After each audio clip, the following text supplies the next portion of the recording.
We are recording in 3, 2, 1. Hit it. Hey, Rocco, ya boy. Hello. Hello. Hello. Hello, everybody. Today with me we have a very special guest here for this class, a guest presenter, Hey. the best ogre player until someone tells me otherwise in all of Australia. Yeah. Let's go. Yep. A friend of mine for years now, who's... Bro, it's been so long been a since minute. 2020. Hey. Yeah, it has. Yeah, years. And also, if you remember me talking about the TTS tournament a few videos ago, my team captain. Yeah. This is my friend Pask. Feel free to introduce Hello. yourself, give your credentials, mate. Hello, I'm Pask, Martin, whatever, Nobler. I go by many different names, I guess. I play ogres. From Australia, Canberra, nation's capital. Yeah, I've been playing ogres for a while. They just have a vibe, you know. And also, I run TTS events, the Butchers events, and also helping now still with the release the Beast Awesome. events too. Yeah. And we'll have those events in the description, along with a bunch of other stuff, because this is going to be a meaty episode because it's covering the new Ogre book. How excited are you? Oh, mate. I was like, yeah. Like, when I first saw it, I was like, yes. And then I saw the Noblars. I saw the Noblars. And we'll get to the Noblars. All right. So, without further ado, for Rocco covering this new book, trying a new thing out with this kind of a deal here, bringing in an expert. Pask, take it away. What's this whole overview of ogres? What do you like about them? Who are they? Go on. So, my sort of main vibe on the army is, especially for the basic raider list, there is like a lot. It is like a lot similar, but like everything is amped up, right? Okay. Like, you know, you got the new monstrous action on that Stonehorn making it go crazy. You got like, you know, Glutton's got Rend and lead and Iron Blasters. Bruh. Iron Blasters. Alright, but like, what's the army about? So, there's like kind of a couple different ways to build it, but kind of the sort of gist that's kind of common to all armies is we're all just small brainers going brr, running into the enemy, just doing fun stuff, having fun, having like big monsters that can run through enemy units, having like massive, hilariously sized cannons that are just like, yeah, I'm just gonna do 20 damage out of nowhere, let's go. And, you know, also Noblars that, but also on the other end, you also have little tiny Noblars that are funny because if you step near them, you take damage. Yeah, I'm excited about that. Yeah, I think my main sort of vibes in the book very similar in some ways to the old book, but yeah, a lot of things buffed up. There is less customizability. There are more lists that are viable. Like well, that's exciting. That's exciting. Yeah, I think before you only really had basic radar as a viable list, and that was kind of it. But now you've got like Gutbuster lists are very viable, Iron Blaster lists in that Underguts, or even like Iron Blaster lists in like Meat Fist could be funny. But like they're both like pretty good. But the one thing I have noticed is there is less customizability in like those specific lists. Like say before in the basic Raider list, you see that in Blood Gullet, Boulderhead, Meat Fist, Winterbite. Well, Winterbite was pretty rare, and even Meat Fist only ran that, but still you could run that in a lot of different ways. Okay. So we're saying a lot of things right now. Hold on. We're saying a lot of things. We don't want to lose anybody. What are the sub-factions in this new book? Forget the old book. It's gone. It's old news. It's old as dirt. It's been eaten, thrown in the stew pot, slurped it up. What's this new book about? Sub-factions. Let's go on then. So you've got 6 sub-factions. You've got Meat Fist. That is well, so just to quickly elaborate on some things I'm saying, ogres, for those who don't know, they're broken up into 2 kind of halves. Like, you've got the Gutbusters, which are your foot ogres. Sure. And you got the Beast Core Raiders, which are your big ogres on the cavalry and that. So, if you're like familiar with orcs, it's like, you know, they got the iron jaws and the bone splitters and the crawl boys. That's like what the gutbuster BCR thing is. BCR being basic raiders. I like that. But even before we get into sub-factions, you tell me there's 2 different types of ogres. What are the army's like generic rules? Like what the allegiance abilities, man? Hit me with the meat. We're ogres. So give me the meat and potatoes. The main rule, there's like 2 main rules that you're always gonna have to remember. Okay. Or 3. No, I'll say 3. Sure. You've got the whole thing notes. where all your ogres that aren't monsters count as 2. Okay. And all your monster ogres count as 10. Sure. Oh. Yeah. Ooh, I also noticed a small little buff where each friendly Ogor Mawtribe hero that is not a monster counts as 5 now. Interesting. Yes, sir. I didn't even see that. I just saw that. The other thing is you have the Ravenous Brutes rule, which also people will refer to as hungry as eating. So you are hungry if you are outside of 3 of the enemy, and if you are, you get +2 to your move. Okay. And then if you are within 3, you are eating, and then you are +2 to bravery. This is a very good rule, obviously, because first of all, you want to like get in and smack the opponent pretty quick, and then with eating, it means because you're pretty elite, that +2 to bravery. For example, like Mournfang, who bravery 6, that +2, you if you run like a squad of 2, you're never fleeing. That's good. I didn't know it was that low. Even with a squad of 4, because you have the banner when you run a squad of 4, you get +1 bravery, so the bravery 9, and then you're never fleeing. There you go. And it's one of those things too, where in AoS, you know, you win in the movement phase. So 100%. Any buff to movement is great. 100%, especially because of certain monstrous action we'll get to later. Oh yeah. And yeah, the other and one of the I think maybe almost the most important rule is the trampling charge. Okay. Where every time you roll a charge, you roll an amount of dice equal to the unmodified charge roll. So let's say you roll a 10 to charge, then you roll 10 dice. Okay. For 6 ups, every 6 up is a mortal wound, so you get +1 to that dice if you have a unit of 3 or more models, or +2 if you have a monster or a monster equivalent, and there is a certain monster equivalent we can get to. Oh yeah, love me some impact hits, man. Which does mean that like monsters do it on 4 ups, so you always like, and that's the thing with ogres, they're just doing so many mortal wounds in so many different ways. It's brilliant. Let's go.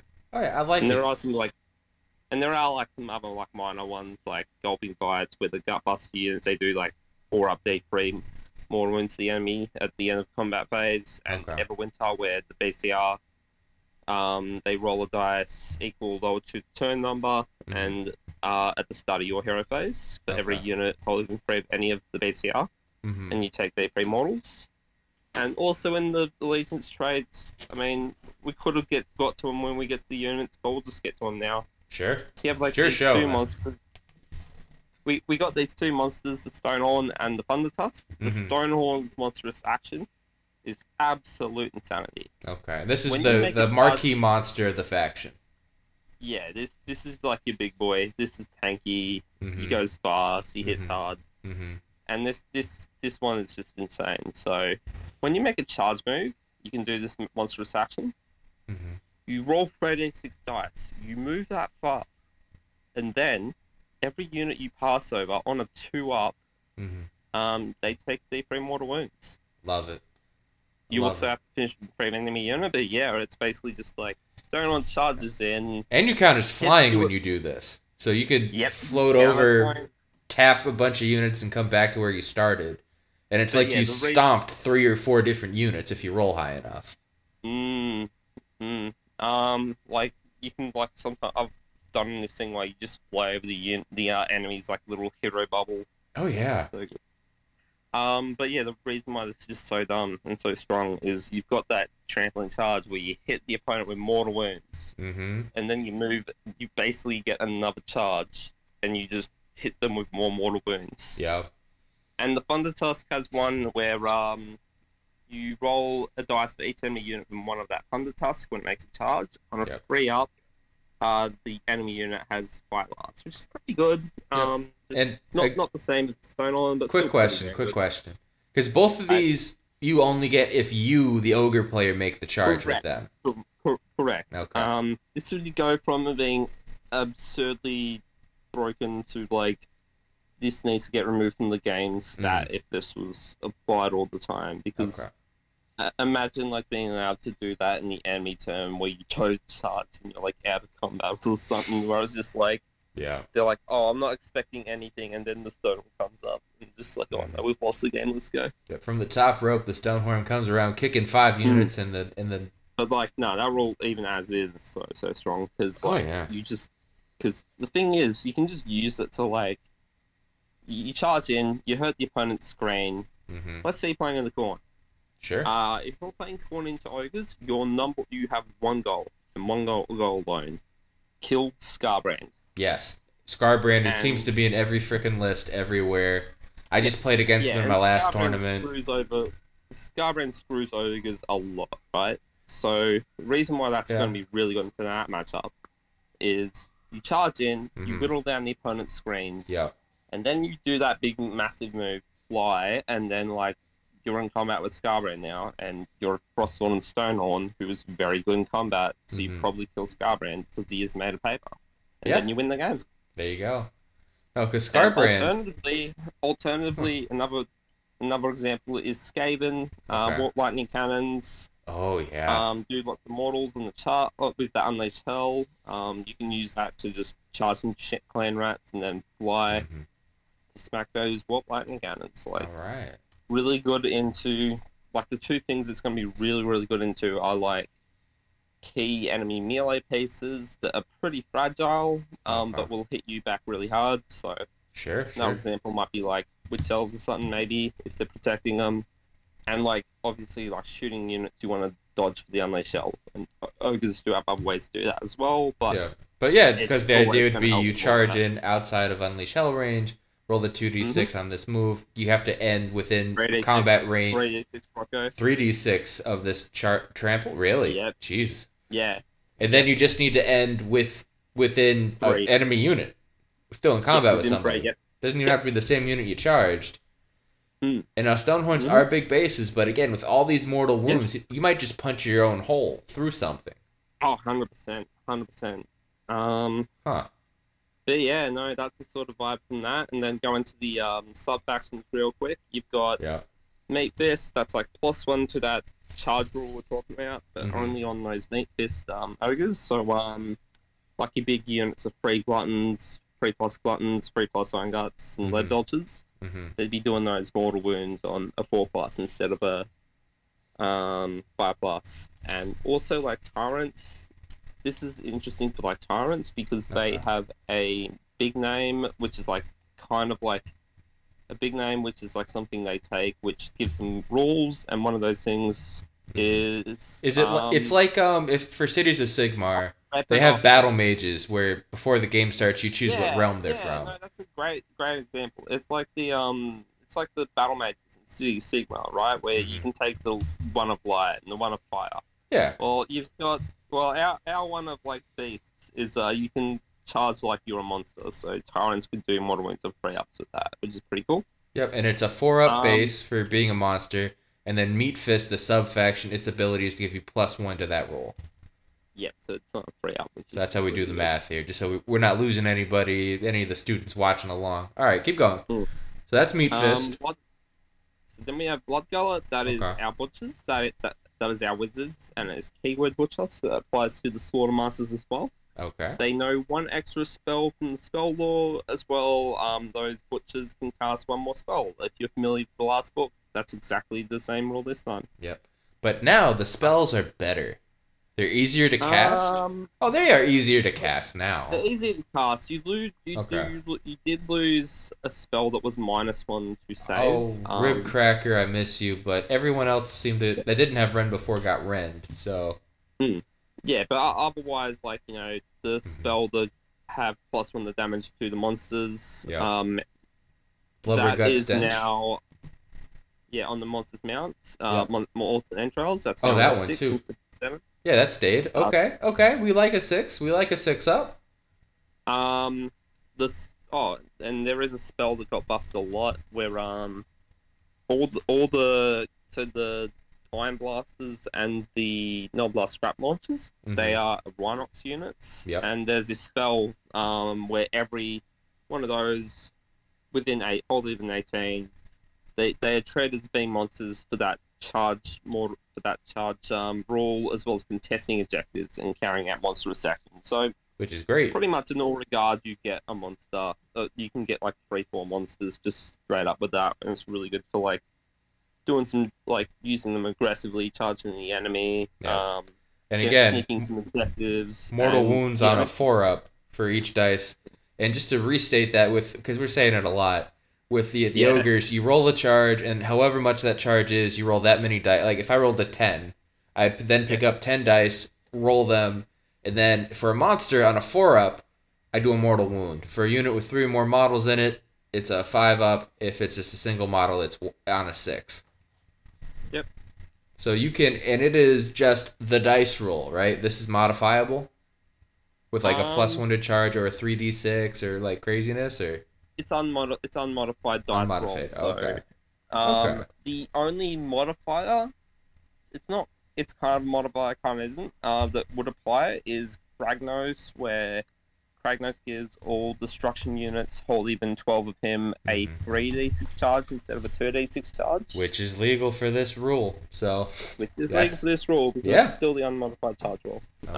Okay, good. Next sub-faction, this is going to be one of the 2 popular ones. This is Underguts, where rend on your missile weapons for lead bolters and iron blasters is up by 1, and when we talk about iron blasters in particular, like, this is really, really good.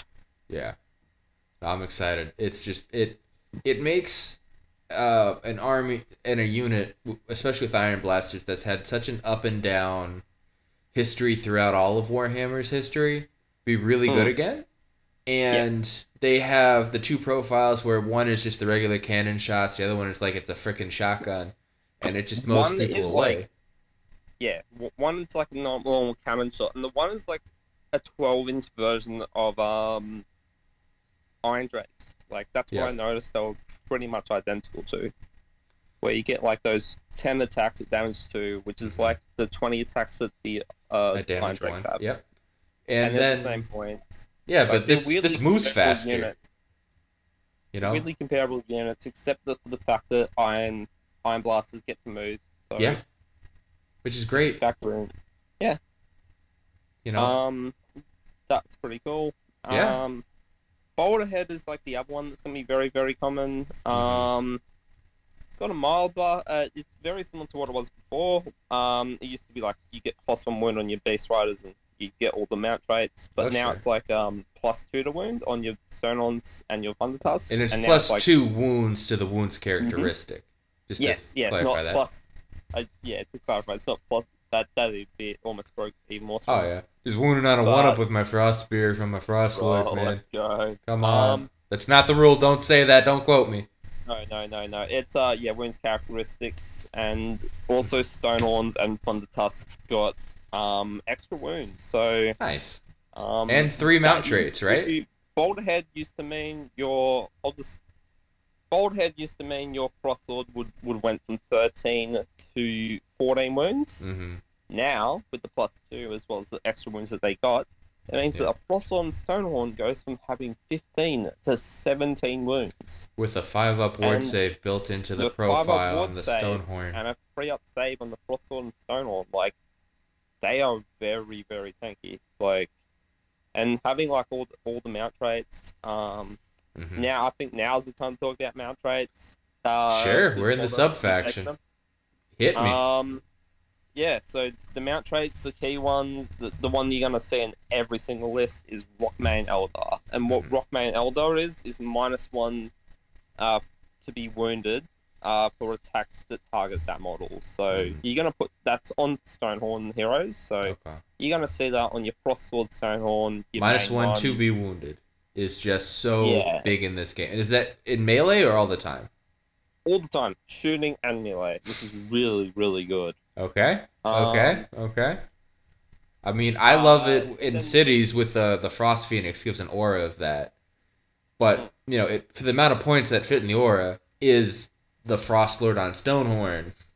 that is now 3-up save, 5-up ward, -1 to be wounded, 17 wounds, and whatever else you throw onto them. Yeah. That's scary. And then 100%. And then like there are a couple of that's the main one for Stonehorns. There are a couple others. There's one like you pick an enemy unit in 3, and if they have a save up of 3 up, 2 up, or 1 up, within 3 they take their small and start combat phase. Yep. Pretty good. Metalcruncher. Yeah, Metalcruncher, pretty good, but you have to find the right target. It used to be a lot better because it used to activate on 4+, and now it's only on 3+. Key to remember.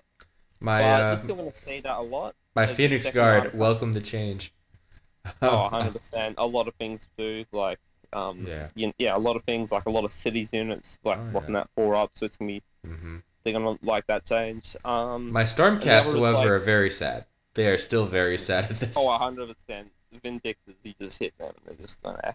Oh, and then, like, the others, like, charges of less than 7, this is a different mount trait, charges of less than 7, trains 7 for the trampoline charge. Okay, which is you roll 7 dice. This is definitely one you can take over Metalcruncher. I think this is one where, if you're taking, like, 2 Stonehorns, I think this is one where you got to look at your meta, and you got to be like, okay, how common are those armies with the 3-up save, and...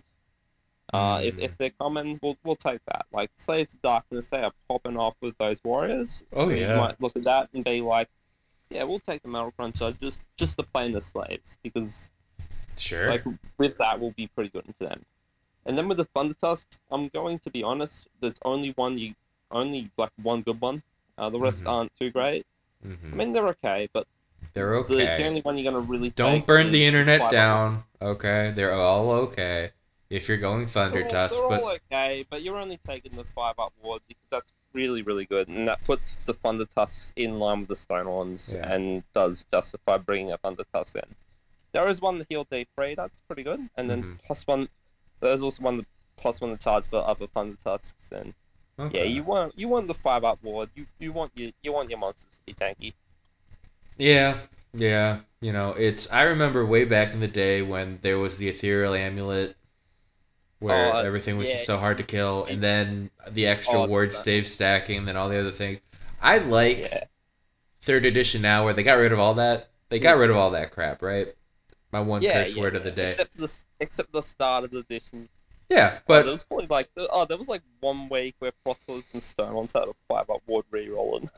Yeah, but with this new book and these new streamline rules, because they've added so much more to the game itself, and they're kind of slimming down and simplifying the armies a bit. I like this.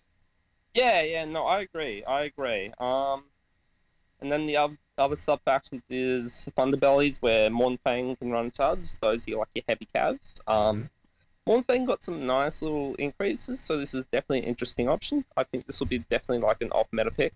But I don't hate it. I think it's pretty interesting. Okay. And then Winterbite, this does feel like the hipsters. Wait, tell me the Mournfang thing though, because that's Thunderbellies. They get to run in charge. We'll talk about Mournfang. So the key thing with Mournfang is they gained a new rule, and that is -1 to be wounded by missile weapons that target them. So shooting attacks, -1 to wound.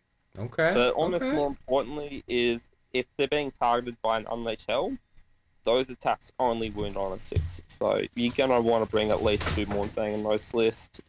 Not just for one, because they're Battleline, and the Ogres can take all the Battleline they can get. But 2, it's just like, let's say you're playing the Skaven with the Storm Fiends. The 6-pack of Storm Fiends with the globe launchers. The 9-pack. You just charge 2 Mournfang, and they probably go from taking about 30 wounds to, like, I don't know, 4. Yeah, and then there you go.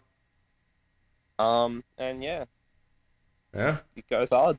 I like it. And their battle line, if the general is like a Beast Claw general. Yeah, if your general's a Beast Claw, so I think in a lot of lists it's gonna be the case. I think the only lists that you might not have a Frostlord as your general is like ones where you're playing really heavy into those gluttons, or like. You can, or you're playing like 4 Iron Blasters and that. But I still think that you can definitely take one in an Iron Blaster list. Like they're just really good to have, and Yeah, They're also just good as a general for battle tactics and all that. yeah, you know, it's an easy. This one's mine. It's an easy. With the new general's handbook, they're probably going to keep that around. But you know, just the general Yeah, I kills mean, a that'll thing, probably or the change general soon, lives, or but yeah. No, no, I like it. I like it. And again, it's the yeah, monster. When you think of ogres, you think of the you Frostlord think on of big Stonehorn. lads just charging you, yeah, and the Stonehorns, 100%. Yeah, no, it's the Maw-Crusher of an orc army. And they feel even more like a more crosser with those 17 wounds now in Yeah, Boulderhead, like damn. yeah. I'm waiting for my phoenixes to get that glow up. Um, Oh, same. Okay. maybe And my then like griffin. We'll play him again. the last sub faction is -1 to be hit with missile weapons for Winterbite units, whole unit territory, as well as Frost Sabers, Icebear Hunters, and Yetis not being able to be seen by enemy units that are more than 12 inches away.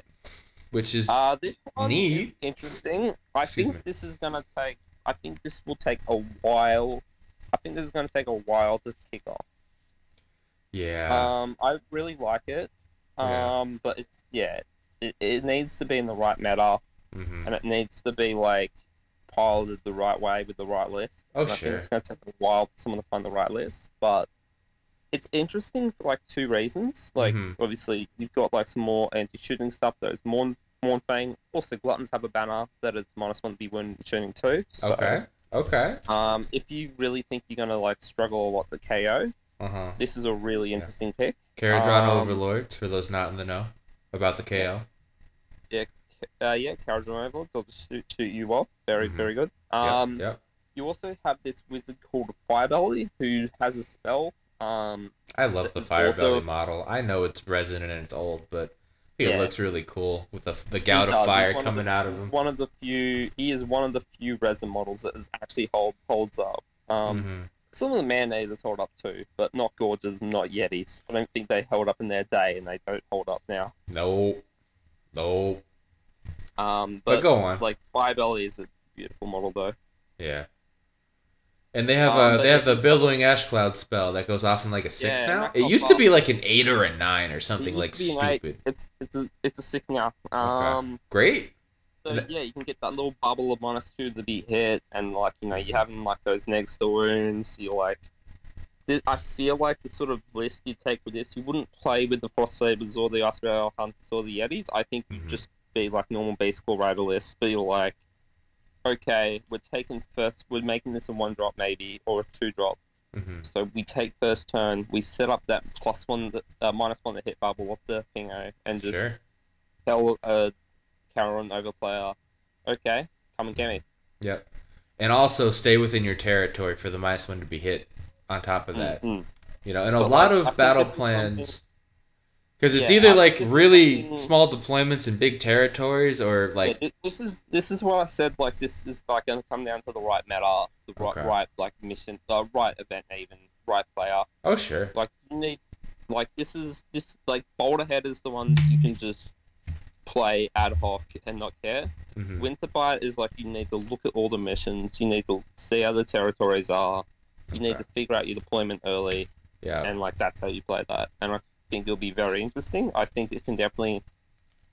I think that Winterbite, Boulderhead, and Underguts definitely can 5-0 pretty easily. You just need to be in those right conditions. You threw Winterbite in there, not Meat Fist. Whoa.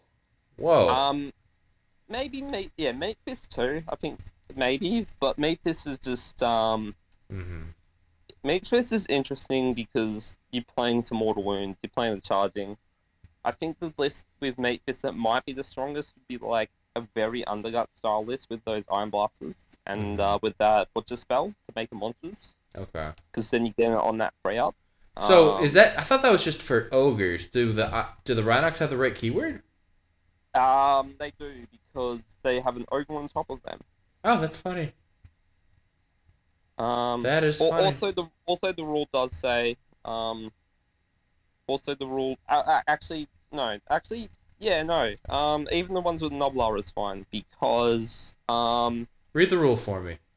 Yeah, the rule is Rhinox or ogre when they make a charge, so it does apply to them, and the Meat Fist rule applies to Meat Fist to Gutbuster units, which they both are.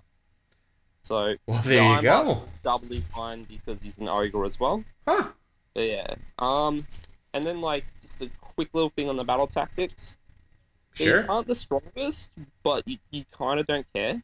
Ogres are pretty good into battle tactics anyway, so No some loss. like having you only really needed like one or two good ones to be Yeah. like I can get anecdotal with that because, like, even with like my Deepkin, I just need one mm, where it's just like, kill the dudes near my ship, my terrain piece, or Revenge of the yeah, Namarti, where it's like have my Namarti units kill some like a hero or a monster, and then that just frees me up for the other battle tactics in the General's Handbook. exactly. And the other thing with ogres is you normally struggle turn. And I'm just gonna bring up the one that you. Yeah, I'm just gonna bring up the only one that Sure. What's your favorite? What's your favorite battle my tactic? favorite one. I think I'll bring up two because they're two very similar ones. But Your show. Yeah. Go yeah. on. So ogres normally will struggle turn 5 to get a bell tactic. So Savor the Taste is a really good one for turn 5 because that is What is it? all ogre you get this if all your ogre units are out of combat at the end of your turn. They have to be So out if of you because like they ate and then they're just sitting there licking their yeah, lips. Okay. they're all hungry. They're all hungry, right? Yeah. Yeah. So like this one's interesting. Like turn 5, you're like, okay, game's over. We're gonna retreat and just sit on objectives and get our Sure. battle tactic, and we win the game, right? Yeah, I like that. that. That's like that is a finisher one. Or if like you table your opponent by turn 3. Sure. Because sometimes you just fail to score battle tactics because you just go too hard and your opponent is tabled. Yeah. Then you can't do this one's fine because the general's got no one to kill. You can't do what is it head to Yeah. head where it's like you pick a unit and you got to kill it. Or Yeah. So like it only they killed one of yours. You got to kill him back. Yeah. Yeah, which does mean if you do a little bit of thinking, it means that you only need to get one of the kill monstrous acts, one of the kill battle tactics to get your 5 if you kill your opponent pretty early. So like you'd be like, okay, my opponent is pretty close to me. My general's like in range to kill something, so we're just gonna go with this one's mine, turn 1. Sure. And then later we can go for the barge for enemy lands, desperate enemy lands. Yeah. Do one against word the odds, and then do that. Eat your save your taste. And the sort of opposite to save your taste is eat your fill, which is pretty interesting. Is if all your ogre combats are in combat at the start of your combat phase. So sure. that's like that's the opposite side of the coin. Start of the combat phase too. I like that because you can't accidentally kill yourself out of it unless you. Yeah. You don't. Yeah, this is interesting because you can't kill yourself out of it. I like it. I definitely like it. Well, I just thought about it. Impact hits. Oh yeah, you might. Yeah, you could impact a hit out. You could impact a hit out your way out of it, and that hurt you. But like, I think if you're doing this, you know what you got to do to play into it. Yeah, you don't overkill on the impact hits. You don't hit like the one. They've got You one probably goblin. Just try to like double up and just try to get right in there. Like this is the one you use when you're overcommitting and like going into your opponent that turn. Mm-hmm. Like this is like the big turn one. And this is everybody has to be. Every ogre unit, which is interesting because you have some units in your army that aren't ogres. So Noblars, for example, as well as like Kragnos or Cornspine if you're bringing them. Okay, yeah, because then Noblars are your they don't have to be screen. in combat. Sure. If you bring Gluttons, Gluttons are a good unit now, or the Iron Guts. Yeah. Iron Guts, a little bit expensive, but they do have that -2 rend, so they go pretty hard.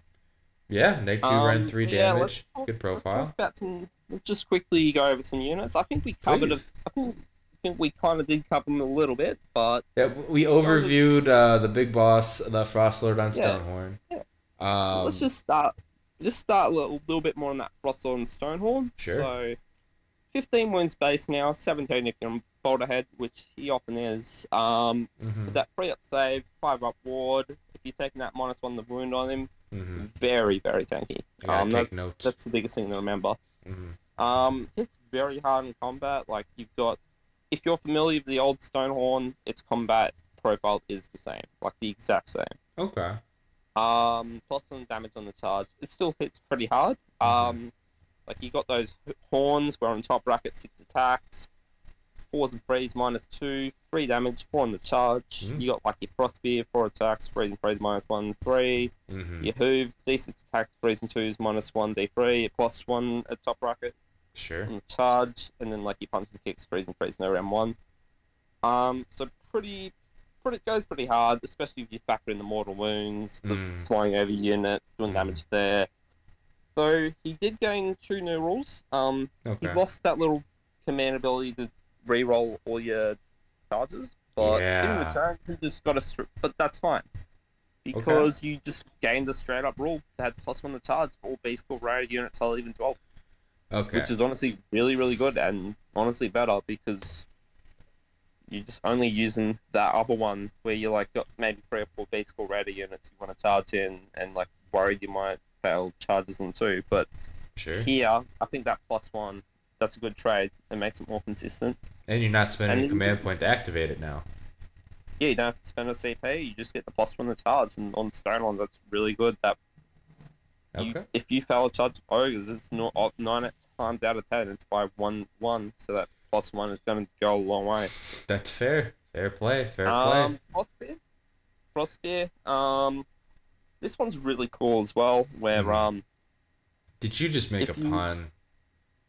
Yeah, Frostspear is really cool because anytime you make an unmodified wound roll with Frostspear that targets an enemy hero or monster, and it's a 6, subtract -1 the attack characteristics for that monster.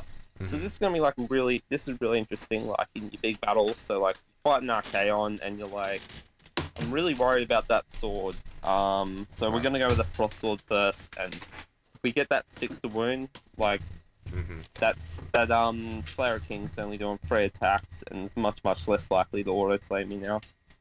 That's exciting. Like a million. Yeah. We're gonna finally talk about my favorite unit in the whole book. What's your favorite unit in the whole book? Noblars. They got buffed. There's the profile picture. Buffed. There's the nicknames. Alright, tell me about your 500 Noblars you're bringing for like 1,000 points or whatever. Let's go. Hit me with the list tag. So Noblars used to have a horde bonus, gone now, but no one cares because Noblars don't do damage. They're just there to be wounds and be annoying. And they are annoying. Very annoying now. Because their trap rule got changed from being like anytime you're charged, you on a 6-2 D3, it is like 100 times better, 1,000 times better. It's anytime... Say the rule! I'm ready at Rocco. Anytime an enemy unit finishes moving 6 of any friendly units, roll dice on a 4+ that unit suffers D3 mortal wounds. This is broken, because that's every move. That's a charge. Pile-ins, retreats, redeploys, the Stonehorn move we're talking about, the parting shot from Seraphon. This is covering all moves, Rocco. Yeah, if it's an opposing Stonehorn. If it's an opposing Stonehorn. I mean, hey, you played... Hey, I think Ogre's going to be popular. You might actually have to deal with the Ogre Mirror. I mean, sheesh, I just had to deal with a Deepkin Nautilar Mirror. These new books are making the armies popular, which is nice to see. And Ogres were always really easy to collect, too, because the old start collecting boxes were like, what, the 2 old monsters? Box, to this day, is probably the best box GW has, like, released, like, value-wise. Yeah. And even then, the new one's not bad. The new one's not bad. If you've been been putting the pieces together, it's like, Tyrants, they're not bad. Iron Blasters, definitely good.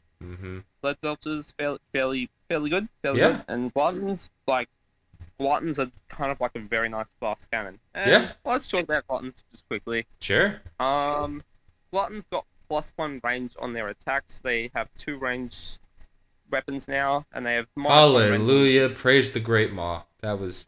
Yep. So you're finally getting your Gluttons in combat. And here's why this is important too. Before we get into that, so the current, as of recording this, the current General's Handbook gives you a rule that lets Battleline units under a certain wounds characteristic fight in 2 ranks. Just straight up, that's the easiest way to explain it. That General's Handbook is going to go out of date soon. Yeah, Because we're doing which is 6. where gluttons are going to come into their own, because they won't be able to be hit by bounty hunters. Yep, because the Bounty Hunters Battalion is a certain battle. It's a certain battalion in the current General's Handbook for matched play, for tournaments and competitions and things that, again, cycles out as the seasons go. So this book is already really good. Yep. It will be even better in the next General's Handbook. Mark my words, write it down. You know, see me after class. Assuming the battle tactics are still pretty good for ogres and relatively hard for other armies. And Yeah. So tell me Which- more about gluttons here. Do you like the double paired weapons, or do you like a weapon and they have an option to take almost like a shield on your ogre, yeah, and it's not blast, but yeah.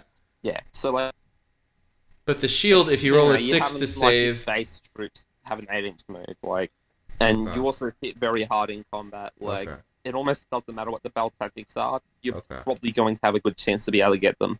I do have. and Let me ask you about these gluttons though. I want to finish my thought here. Yeah, gluttons. Okay, so with gluttons, the weapons options are paired weapons or a weapon and a shield that when you roll a 6 to save, you inflict a mortal wound back. I am terrified of that. I am terrified of them. I'm terrified of them on witch elves.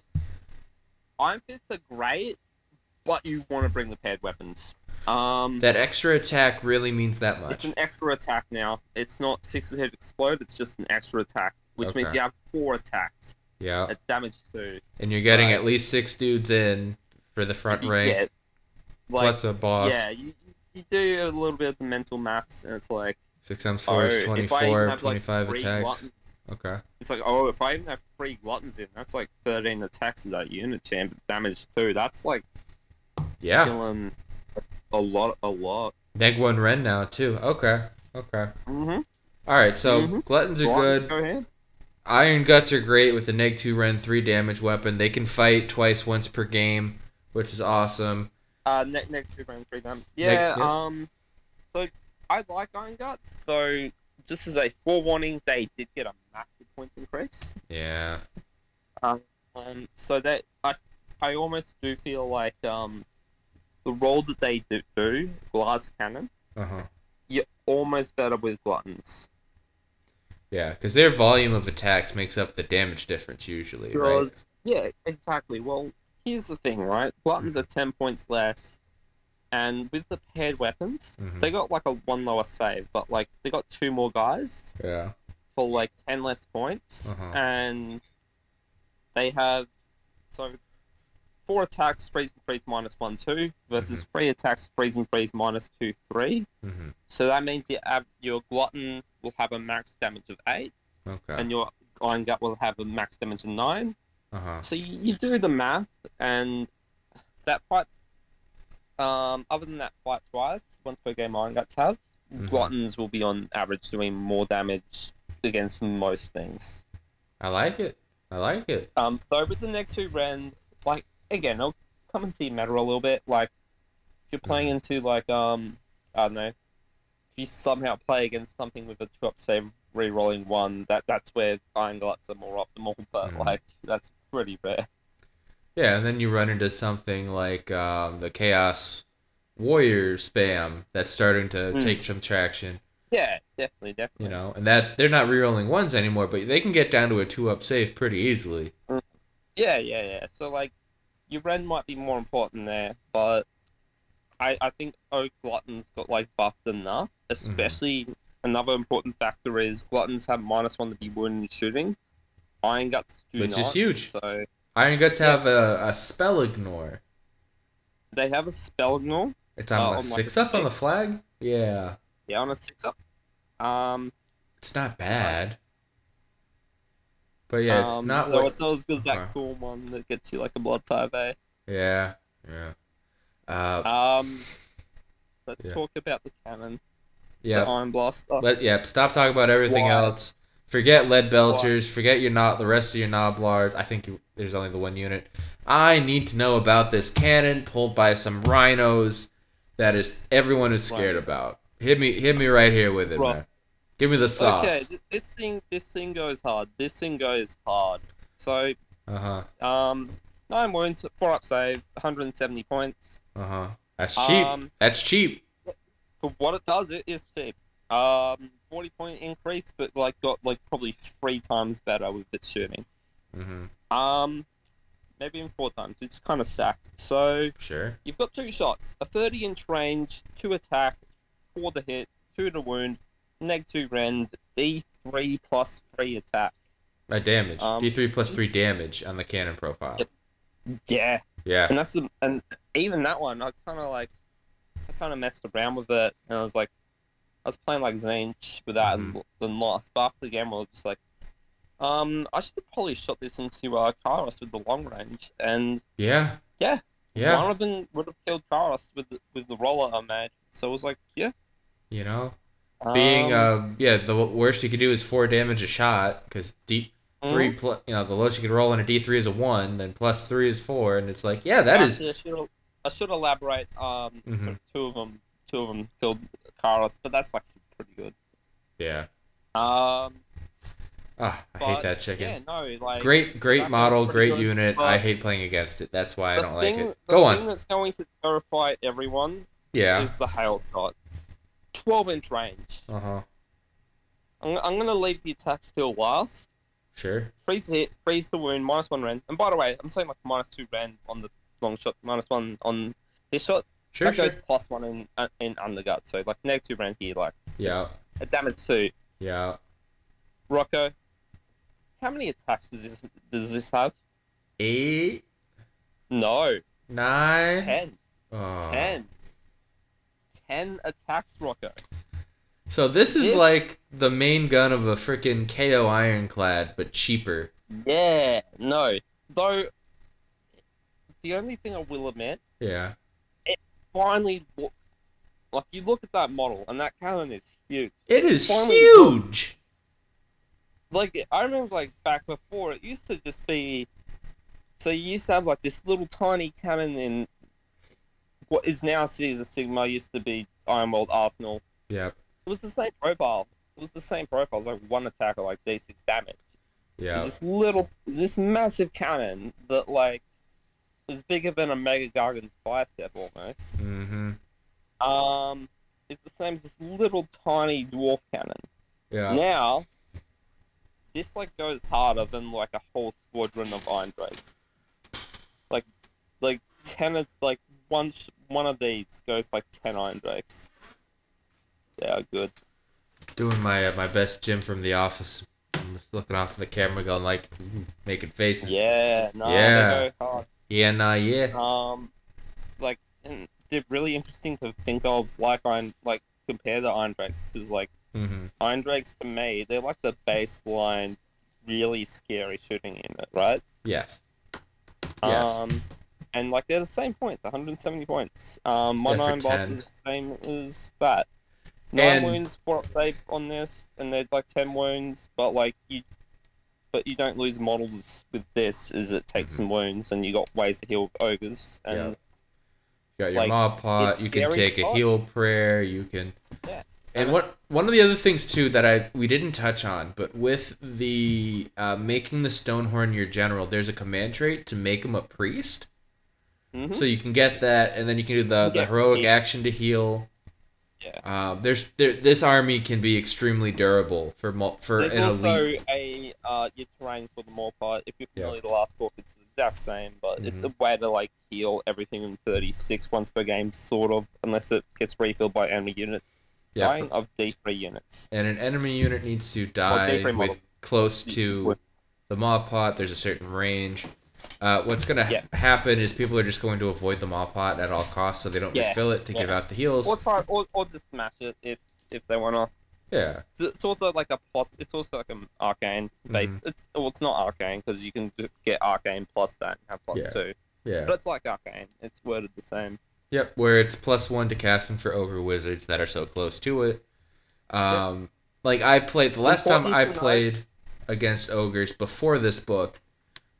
My opponent was able to put his Maw Pot next to an arcane piece of terrain to get +2 to cast on his One wizards. just very small note that does please. make it mildly different from an arcane. Just Okay. some ogre players in chat. Please. Keep in mind for your heroic willpower. I do believe you don't get the +1 on the heroic willpower for being near the Maw Pot because it's keyword locked to wizards. Oh, and that's specifically not a wizard hero gives out the unbind. Okay. I believe that's how it works. Just you know. You heard it from a tournament organizer, folks.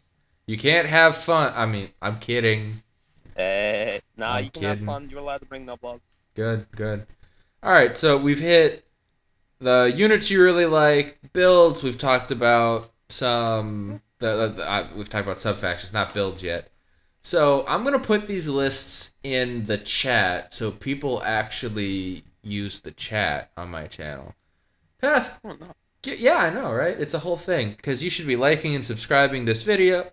Subscribe to the channel.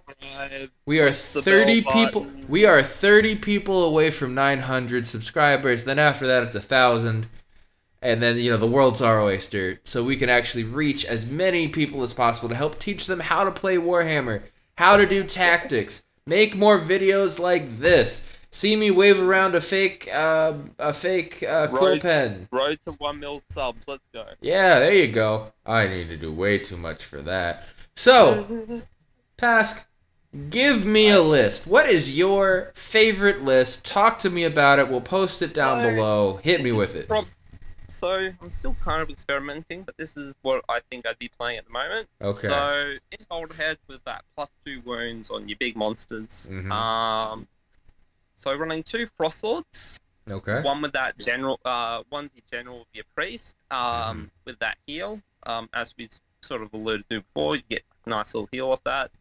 Artefact with that Arcane Tome, flaming weapons, which you can put on the horns, you get those 5 damage horns, or you can just think like... You can do a prayer and a spell. Or you could be like just instead Mystic Shield to just help protect it, just depends what you're going into.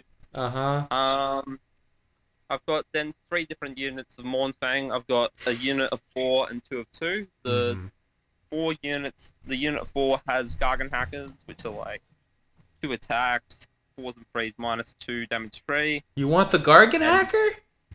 On the unit of 4, and then 2 units of 2 have the clubs. Okay, the club and the Culling club and the it's kind of like the Iron unit Fist. of 4, they're like a hammer. Oh. And then like the 2 units of 2, they're like little scout units that can like steal objectives, knock down units of 10. And a very mild buff to Mournfang that's still going to be really interesting is the fact that the champion model gets +1 attack on his melee weapons now. Oh, that's nice. That's nice. Yeah, so that means like 2 of them, like those clubs, they got 4 attacks on that. You're going to have 7 club attacks. And also, like, the tusks, they're always damaged too. It doesn't matter if you charge or not. So, yeah, like, Mournfang are even better at dealing with, like, those little tiny units of 10. Or, like, taking little random objectives. Yeah, they'll skirmish with other people's screens and cheap objective grabbers, hold their own, and then your opponent's going to have to put something significant into them to remove them. How many points are they? 175. So they went up about 15 points, but I think that's very reasonable. They'll earn their points back. They'll earn their points back in a 2-pack. Oh, 100%. Like they got that extra rend on their weapons. Like the tusks are more consistent. You got like you got Line Breaker. Sure. So you really got the shooting. Like in general, like it's just like they went up 15 points, and it's like the same with Gluttons. They went up like 15 points as well, and and it's like they got the same like little nice buffs and make it well worth it. I like it. Oh, by the way, very mild thing. Clubs are range 2 now instead of range 1. So tusks are still range 1, but the clubs are range 2, as well as the Gargant Hackers. So that's a very mild thing. It's cool. And also, I want to point out too that currently, if the 4-pack has the good coherency rules of 3rd edition, not if it's like a unit of 6 and then you gotta make sure you're base to base with so many other models. That's nice. That's nice. The other interesting thing about a 4-pack is they get the banner and the musician, which The other unit of the unit of 2s don't get, but the musician's interesting because it's like +1 to charge, which does combine with the Frostlord and Stonehorn. So you can get +2 on that. That's nice. Nice little charge. You charge that big unit in there, eat that Unleash Hell, and then Stonehorns go in, flow over all the units, and you hopefully then double turn, win the game. Let's go. Yeah, that's a good melee army. That's the thing with Ogre armies. They're often not going to win through They can win through attrition, but normally they're just going to win through that charge and like just trying to like just knock down the enemy, like trying to like kill things in one go, like just smack stuff, and how you win. This is on this channel. I generally say do not alpha strike. Don't do it. Ogres are the exception that proves the rule. Yep. Ogres and orc clans, Iron Jaws. Those are two really big exceptions to the rule. You need to play this aggressive, in people's faces. You need to pick your fights smartly. But once you get in there, I will say, go on. If you're playing ogres into ogres, or even like maybe into another Alpha Strike army, you need to be thinking very smartly, because you don't Alpha Strike all the time, but it's like your main fallback. But like, you need to be thinking like, if I'm playing into ogres, you almost do play it pretty restrained until like, it's almost a game of like who messes up first, and then like, I like that. The opponent might like overcommit with a Frostlord, put it out of position, and then you capitalize on that, and then that's how you beat the Ogre Mirror. All right, but let's go back to the list here because we kind of sidetracked a little bit. So, and then like one Frostlord based, one Stonehorn based rider. Start from the top. Start from the top. We totally sidetracked. Sorry, everybody. Two Frostlords, one's the General, Priest, Tome. Got that -1 the wound. The other Stonehorn's got Metalcruncher, so good into Stormcast, good into slaves and some city units. A lot of other elite armies. Okay. You've got those Mournfang, a unit of 4, 2/2s. Those 2 units of 2 are going to be good in the scouting stuff. That big unit of 4 is another big hammer. Yeah. You've got a Stonehorn base rider. That's just like another thing that can just go in. It's almost like can be a throwaway Stonehorn. Like you put that one in early to like deal with some early threats and have the opponent scared of a big bait charges out, try to mess with people. I like it. Yeah, I like before you can meet your big Frostlords, if that's what you want to do. And then 20 Noblars, because like they're a good cheap it's gonna help you do a lot of things.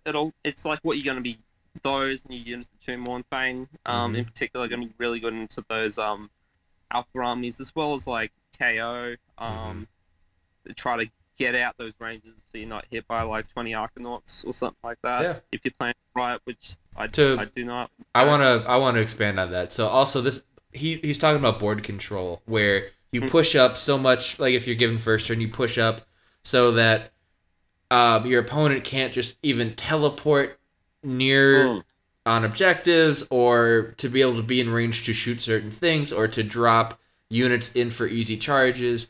These are cheap units that can spread out along the board because your opponent can't come within 9 inches of you. And a unit of 20 Noblars has a huge footprint of that. 100%. And that's the other thing. If they also try to come close to your Noblars, you're doing chip. You're doing chip while they come in. They're like, we move in. Oh, you move in 6, 4 up.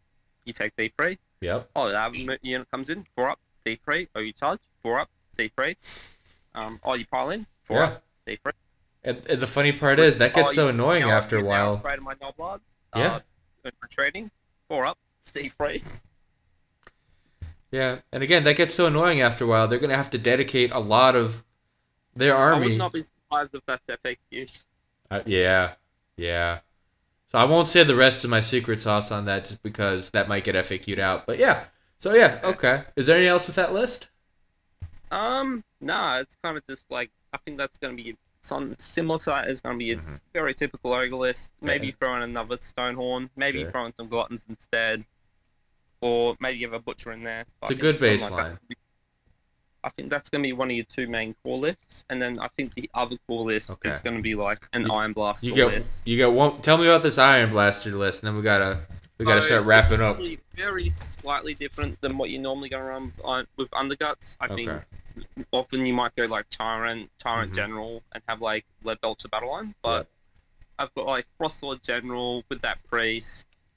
Yeah, with that priest stuff. I got a Butcher with the Trophy Rack. Trophy Rack being +1 for units, or even 12 that are shooting into a hero or monster. So that's anyone with shooting. That's a fun little tidbit. Actually, it's not even just shooting. It's all attacks. So if they do Shut up. Close, is it really all attacks? Yeah, I believe so. I'll double check. Double check that. Yeah, I'm checking it. It's right. Oh, but it does only apply with Gutbuster units, so you're not getting on that Stonehorn, but still, pretty good. But if it's all attacks, that's Gluttons getting Gluttons, yeah. A blanket of +1 to hit. Tyrant, even like the Iron Blasters if you're in combat, because Iron Blasters you can play them fairly aggressively. Okay, so I see. Okay, sure, yeah, keep going. We got the going back to the Butcher. We got a Spell Blubber Gut Stench. What that is that to make all your Iron Blasters monsters, and then I've got like Battleline 2 units, 2 Mournfang, so they're good scouts. Can eat and unleash hell. 6 Gluttons because like Gluttons, they're just a great melee unit. Yep. I have 3 units of Noblars because like I'm sitting up straight now in my chair. I'm on the edge of my seat here. Yeah, I got 3 units, 20 Noblars because it was like, oh yeah, you should build a list with 60 Noblars. And I'm like, alright, this is how we're playing it. And then like the 3 Iron Blasters because like they're just pretty good. Okay.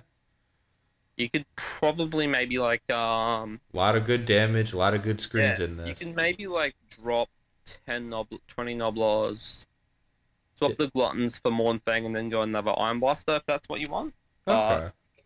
I actually think that Noblars is going to be pretty important for a lot of Underguts lists because they're like a house-moving castle army. Like, they're very much going to be a castle that is slowly moving across the board. Okay. Like, trying to get closer and closer. Sure. But, like, you're keeping up your screens of your Noblars, Mournfang or Gluttons or whatever you're screening out with, and then like doing damage as you make your approach, and then that's how I feel like that's going to play, and I feel like Noblars is going to be very important for that because you need those screens, and like obviously if your opponent approaches you, that chip is just going to help a lot. And yeah, that's a lot of Noblars. That's not even a lot of points of Noblars. It's 100 points for 20. Noblars to get 60 of them. Okay, so while I go out and get contrast paint in the shade of a greenish blue, do you have any closing thoughts? Final thoughts? Pontificate for a minute. Noblars make me happy. I'm happy Noblars make you happy. Also, Stonehorns go through all the units. I'm not gonna lie, I don't know what GW was thinking with that rule. Oh. It's that charge rule. It's so good. Yeah. What is this? But no, I think I very much like this book. I'm going to be playing it for ages. I'm going to be back on the Ogre train. Good. Already was for a bit, but we're even more on the Ogre train. And I'm going to try to keep my title as the top Ogre player. But I think there's going to be a lot more competition now because this book is very strong. And you thought I was joking. He really did win the title of best Ogre player in Australia. That was a real statement here. I actually got a really good, smart person here. You know, just because people that know past might not believe it. But I got some free 2s, and that means I'm the top ranked player. But I've got some decent TTS thingos, and you've done great in tournaments. Shut up. Talk yourself up for a bit. But next time, because we are running out of... That's the time. Oh no, we gotta sing you off, past. See ya. Have fun, Rocco. Well, don't leave yet. I gotta do my closing. But as I've been taking notes throughout this, I have ogres. They have the meats. If they could be sponsored by Arby's, they would. Because they're just so beefy. Even the Noblars in a 20 block are going to be a pain in the butt to kill because you'd rather be trying to kill the thing that's on a 2-up save and a 5-up ward with extra wounds while you're getting shot from their cannons. So, it's a lot of threats, very oddly tanky and wound dense. They move quick, they eat you up. And it's a fun army. Yeah. Thank you for coming on today, Pask. It's been a pleasure having a guest lecturer in our class today. Thank you, Rocco, your boy. Yeah. And as I like to say at the end of all of our videos, class dismissed. Bye. Yeah. All right.